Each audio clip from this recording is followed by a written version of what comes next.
নমস্কার।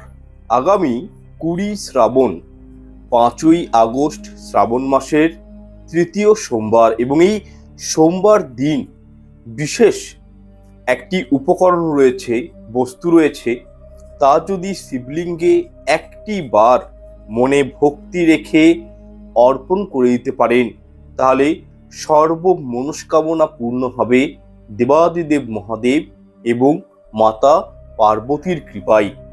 আজকের অনুষ্ঠানের মূল বিষয়টাই হবে যে আগামীকাল শিবলিঙ্গে কি অর্পণ করবেন, যার ফলে রোগ জ্বালা ব্যাধি থেকে যেমন মুক্তি পাবেন, ঠিক তেমনি অর্থনৈতিক সমস্যা বা বহু জন্মের পাপ থেকেও রেহাই পাবেন, তথা যে কোনো গ্রহদোষ থাকলেও সেখান থেকেও আপনারা কিন্তু রেহাই পাবেন। যেরকম শনির সাড়ে সাতি, শনির ঢাইয়া, শনির অন্তর্দশা, রাহুকেতুর সমস্যা বা জন্মকুণ্ডলিতে যদি আপনাদের নবগ্রহ ডিস্টার্ব থাকে, সমস্যা থাকে, সেইখান থেকেও আপনারা কিন্তু রেহাই পাবেন। আমি অনুষ্ঠানটির শুরুর পূর্বেই আপনাদের প্রত্যেকের কাছে একটি বিনম্র অনুরোধ করব যে আজকের এই অনুষ্ঠানটি প্রত্যেকেই আপনাদের কিছুটা মূল্যবান সময় প্রদান করে অনুষ্ঠানটির সঙ্গে থাকুন, সম্পূর্ণ দেখুন। আশা করছি অনেকখানি উপকৃত এবং সমৃদ্ধ হবেন। আচ্ছা দেখুন, তৃতীয় সোমবার শিবলিঙ্গের কিভাবে অভিষেক করবেন, কিভাবে মহাদেবের পুজো করবেন, সেই বিষয়ে ইতিমধ্যেই আমি একটি স্বতন্ত্র ভিডিও চ্যানেলে কিন্তু আপলোড করেছি। দয়া করে সেই ভিডিওটি পারলে একবার দেখে নেবেন। সেখানে তৃতীয় সোমবারের শিব পুজো সম্পর্কে মন্ত্র সমেত বিস্তারিত পূজাবিধি সম্পর্কে আলোচনা আমি কিন্তু করেছি। তবুও একটা বিষয় আপনাদেরকে জানাবো, যেটা হলো আপনারা যারা ঘরে শিবলিঙ্গের পুজো অর্চনা করবেন নিজের ঘরেই, বা যারা কোনো মন্দিরে গিয়ে শিবলিঙ্গের পুজো অর্চনা করবেন, সেক্ষেত্রে আপনারা এই দিন অর্থাৎ আগামীকাল সোমবার একটি তামার ঘটিতে বিশুদ্ধ গঙ্গা জল নেবেন এবং তার মধ্যে গোলাপ জল, অগুরু, সিদ্ধি পাতা, অল্প চন্দন মিশ্রণ করে সেই বিশুদ্ধ জল দিয়ে পারলে একটি বার হলেও শিবলিঙ্গের অভিষেক করার চেষ্টা করবেন। এছাড়াও পুরাণ শাস্ত্র অনুসারে তৃতীয় সোমবার অবশ্যই শিবলিঙ্গের অভিষেক হয়ে যাওয়ার পর যে প্রধান বস্তুটি উনাকে প্রদান করতে বলা হয় সেটি হলো কালো অথবা সাদা তিল। আপনারা এক্ষেত্রে কালো বা সাদা তিল একত্রে মিশিয়েও শিবলিঙ্গে অর্পণ করতে পারেন, কারণ তৃতীয় সোমবার এই তিল অর্পণ করাকে অত্যন্ত শুভ বলে গণ্য করা হয়।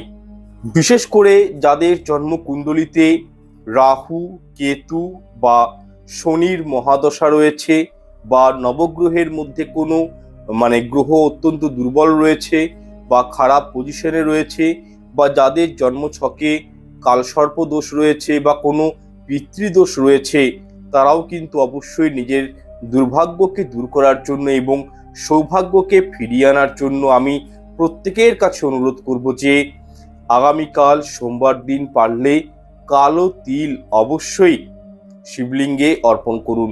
এছাড়াও এই তিল অর্পণ করার মাধ্যমে বহু পুরনো রোগ পর্যন্ত মহাদেবের কৃপায় দূরীভূত হয়।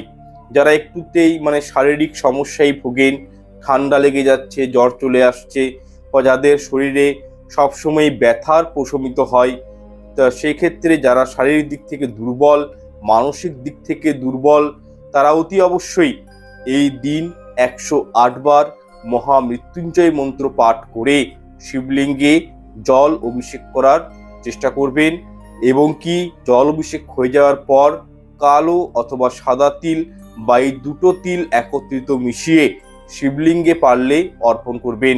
আপনারা বিশ্বাস রাখুন কি যে বেনিফিট পাবেন তা কল্পনার বাইরে। আচ্ছা, এক্ষেত্রে মহামৃত্যুঞ্জয় মন্ত্র যারা জানেন তাদের জন্য ঠিক আছে, যারা জানেন না তাদের জন্য মন্ত্রটি আমি একবার বলে দিচ্ছি বা ভিডিওর স্ক্রিনেও দিয়ে দিব, আপনারা ভিডিওটি পজ করে মন্ত্রটি লিখে নিতে পারেন। যাই হোক, মহামৃত্যুঞ্জয় মন্ত্রটি হলো ওম ত্র্যম্বকম যজামহে সুগন্ধিম পুষ্টিবর্ধনম উর্বারুকমিব বন্দনান মৃত্যুর মুক্ষি অমামৃতাৎ। আগে হ্যাঁ এই মন্ত্রটি বলে আপনারা কিন্তু শিবলিঙ্গের অভিষেক করবেন এবং সাদা অথবা কালো তিল অবশ্যই আগামী তৃতীয় সোমবার দিন শিবজিকে প্রদান করবেন। যাই হোক, আরও একটি বস্তু আছে যেটি তৃতীয় সোমবার শিবলিঙ্গে অনেকেই অর্পণ করে থাকেন বা এটি শাস্ত্র মতে অর্পণ করা খুবই শুভ বলে মনে করা হয়, তা হলো সবুজ মুগ ডাল। দেখুন, এই সবুজ মুগ ডাল শিবলিঙ্গে অর্পণ করলে কি হয়, সংসারে সুখ, শান্তি, সমৃদ্ধি, ঐশ্বর্য অত্যন্ত পরিমাণে ইনহ্যান্স হয়, বৃদ্ধি পায় এবং হারিয়ে যাওয়া সুখ শান্তিগুলো জীবনে কিন্তু পুনরায় ফিরে আসে। এছাড়াও জীবনে বেঁচে থাকার জন্য যেসব সুযোগ সুবিধাগুলো একান্তই প্রয়োজন পড়ে, সেই অপরচুনিটিগুলোর প্রাপ্তি ঘটে দেবাদিদেব মহাদেব এবং মাতা পার্বতীর অনুগ্রহে ও আশীর্বাদে। দেখুন, মহাদেব সামান্য বেলপাতা এবং জলে সন্তুষ্ট, তাই ওনাকে বলা হয় আশুতোষ শিব, যিনি অল্পতেই সন্তুষ্ট। তাই মহাদেবের পুজোতে খুব একটা কিন্তু বলতে পারি নিয়মের প্রয়োজন হয় না।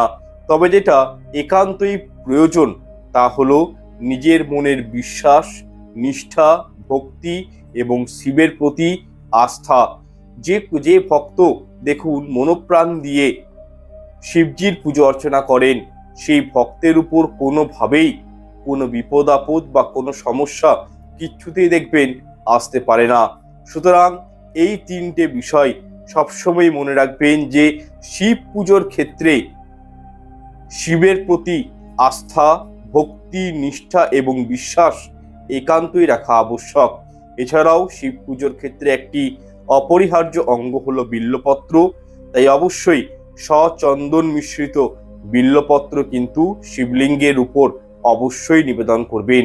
এতেও কিন্তু অখণ্ড সুখ সৌভাগ্য লাভ হয়। এছাড়াও আপনারা শিবজির পুজোর দিন অর্থাৎ আগামীকাল তৃতীয় সোমবার শিবলিঙ্গের অভিষেক করার আগে একটি গোটা সুপারি এবং গোটা একটি পান মাতা পার্বতীর উদ্দেশ্যে শিবজির যে সামনের পজিশনটা রয়েছে গৌরীপীঠ রয়েছে সেখানে নিবেদন করবেন। এর ফলে মাতা পার্বতীর অশেষ কৃপাদৃষ্টি লাভ হয়। যাই হোক, আমি আজকে নতুন একটা এপিসোড আমি আপনাদেরকে প্রদান করেছি যে কোন কোন শস্যদানা দিলে কি কি বেনিফিট হয়, কোন কোন শস্যদানা শিবলিঙ্গে অর্পণ করলে কি কি বেনিফিট হয়, সেই বিষয়ে একটা আমি স্বতন্ত্র অনুষ্ঠান আপনাদেরকে প্রদান করেছি। পারলে সেই অনুষ্ঠানটিও আপনারা দেখবেন, আশা করছি অনেকখানি উপকৃত হবেন। কারণ সেই অনুষ্ঠানে যাদের সন্তান নেই তারা কি শস্য ভগবানকে নিবেদন করতে হয়, শিবলিঙ্গে অর্পণ করতে হয়, বা যাদের শারীরিক সমস্যা রয়েছে, বা যারা পড়াশোনার প্রতি পিছিয়ে গেছেন অনেকটাই, বা যারা হয়তো পারিবারিক ক্ষেত্রে যাদের অশান্তি রয়েছে, যাদের জীবনে দাম্পত্য জীবনে সুখ শান্তি নেই, তারা কি কি অভিষেক করতে পারেন সেই বিষয়ে আমি কিন্তু একটা অনুষ্ঠান এনেছি আজকে। পারলে সেই অনুষ্ঠানটি দেখবেন, আশা করছি অনেকখানি উপকৃত সমৃদ্ধ হবেন। যাই হোক, আজকের এই ভিডিওটি আমি এখানে শেষ করলাম। ভালো লাগলে লাইক, কমেন্ট, শেয়ার করতে ভুলবেন না এবং চ্যানেলটি অবশ্যই অনুরোধ করব সাবস্ক্রাইব করে পাশে থাকা বেল আইকনটা অন করে রাখবেন। ঈশ্বর আপনাদের মঙ্গল করুক। নমস্কার, ধন্যবাদ।